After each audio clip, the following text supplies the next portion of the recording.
Hey there, Brian of London here, and I'm back. Pallywood, this picture of the boy on the floor in the hospital. As soon as I saw that, and you know, I've spent some time in British hospitals. I've been to A&E many times. I've had broken thumbs from skiing on the dry ski slope in Sheffield.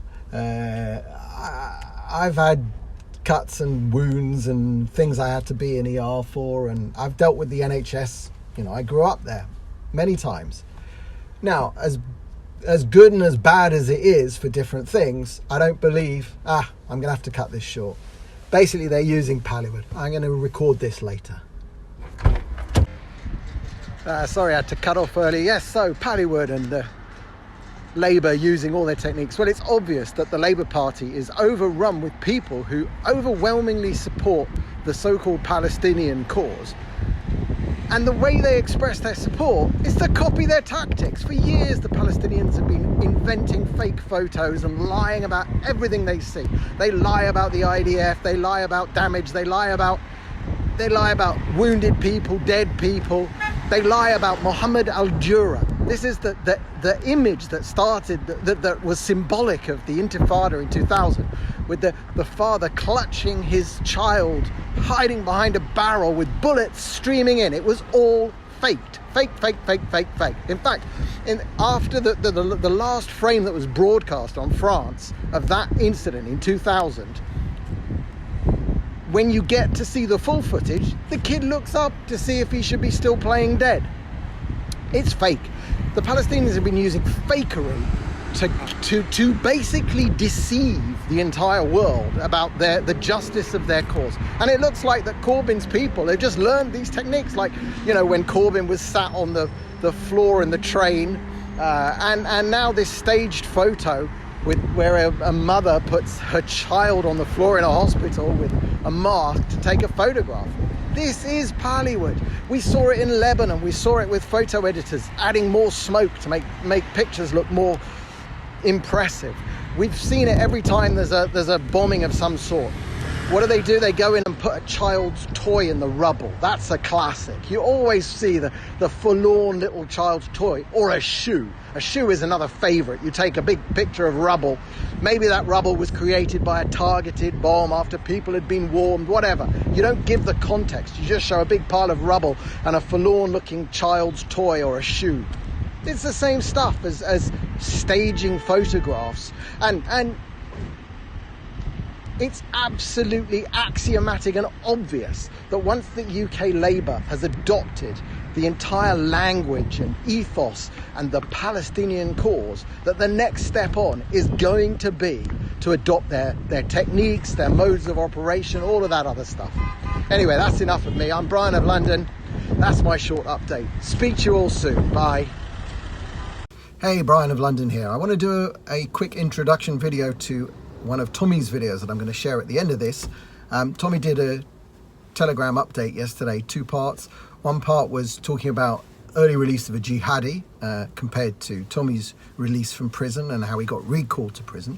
That was interesting enough. But then he went into a big rant at the end of that about the anti-Jewish stuff that emerges from the woodwork every time he goes to prison, and the whole load of stuff that says that he's a Zionist shill and a Mossad agent, all that nonsense.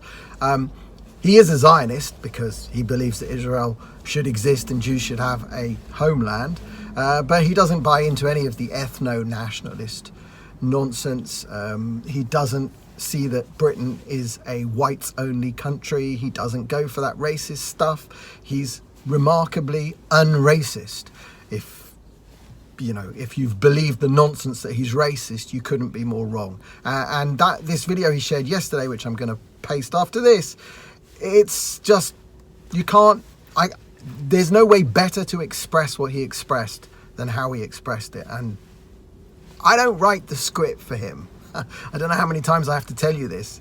Tommy is his own man. Tommy is not going to become a Jew hater because he hears Mark Collett say something. It's not going to happen. Tommy's presence and his own mental sophistication is far higher than you might believe if you read all the crap about him. He's a very, very smart guy, and he's the guy that drives the room, not the other way around. So that's why I'm sharing Tommy's video straight after this. Thanks. I'm Brian of London.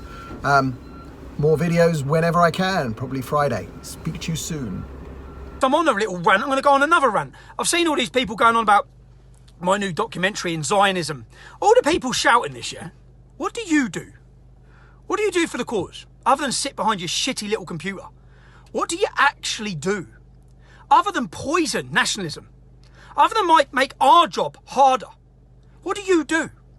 Because they're all saying, oh, look, millions of pounds in donations to make a documentary about Israel. It's not a documentary about Israel. I haven't had millions of pounds in donations. Where'd that come from? Okay. I've had, and why hasn't he made a documentary about grooming victims yet? I'll explain why, shall I? Because I was facing jail. Now, facing jail for me is a matter of life and death. I was facing jail, you wasn't, because you just sit behind your computer. I was facing jail. It's a matter between life and death. Am I going to disappear for 3 weeks to live in a town, start a documentary on grooming, when I'm probably going to jail for a while? Am I going to upset those victims and tell them I'm going to tell their story when I'm going to be taken off the streets? No, I'm not. But I don't like being inactive. So in that 6 to 8 weeks from my court case, I thought I'd publish my other documentary, which is about a British man called Yisrael Shalom. A British man who was persecuted to death. Okay? Now, he happened to be Jewish. Yes. The reason he was targeted is because he was Jewish. Yes. But that same supremacist ideology that promotes hatred and intolerance against him promotes it against every one of us that's non-Muslims. Okay? Now, this documentary tells his story. Because one of the last people he messaged before he died was me. Relying on me as a friend to tell his story and highlight his problem. Whilst you all sit there saying, this is a disgrace. The only disgrace is you. People who think that this whole country has to be white. People that don't believe non-white people can be proud of this country. You're the disgrace. And not just a disgrace, you're lazy bastards as well. Because all you do is sit behind your computer. So in the next 12 months, whilst you're moaning about me, in the next 12 months, I'm going to publish 4 blockbuster documentaries. Okay? That are going to bring more people, even with the censorship I face. I'm going to do more than any one of you could even dream of. Okay? So sit behind your computer, moaning about Jews, all you like. Okay?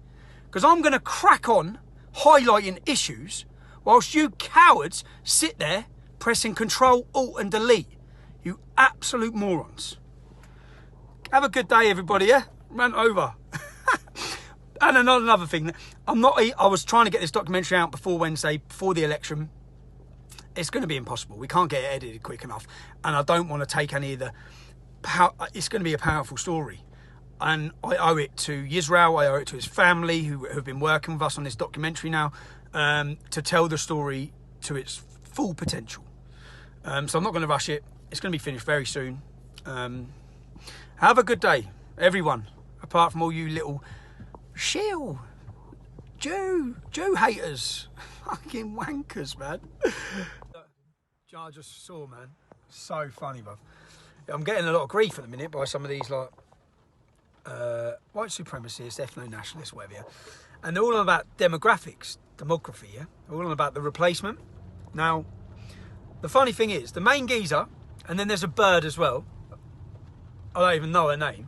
And then there's a lad who used to do TR Talk or whatever. None of them have got kids. None of them have had children. They're all moaning about demographics, yeah? But 2 of them are my age. Go have sex. Do your part. Find a missus. You're all about family values. You ain't even got a family, mate. You're a single fucking sitting behind your computer pressing buttons. Sort your own shit out, man. It's hilarious. And by the way, the growth forecast for Luton, the black community are going to increase by 1.2 to 1.3%, and the white community by 1.2 to 1.3%, but the Pakistani and Bangladeshi community by 70 to 77%. The replacement is Islamic. You fucking inbreds. Go have a kid. Go have a family. Go have sex. You weirdos.